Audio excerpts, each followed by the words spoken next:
shar'iy nikoh bilan turmush qurganman.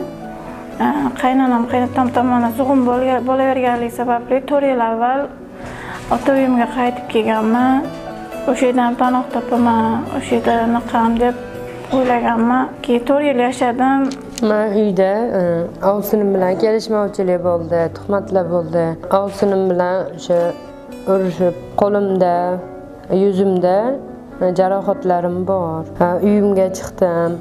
Uyimdagilar ham bu tuhmatlarga ishonib, meni qabul qilishmadi.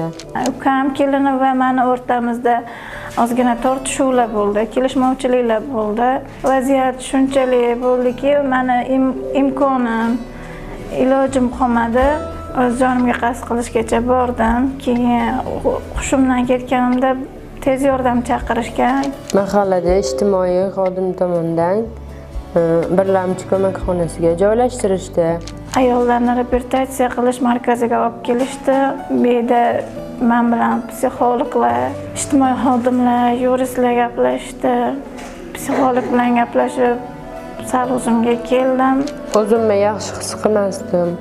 Stressda edim. Farzandlarimni ham sho'xligini ham ko'tara olmasdim. Psixologlar trening o'tkazdilar. Keyin farzandlarim bilan gaplashib, men bilan faqat boshqa ayollar bilan gaplashdilar. Trening o'tkazildi. Keyin bu yerda hunarga o'rgatish bor, kompyuter, chevarchilik, pishiriq, salon, shunaqa narsalar bor o'rganib.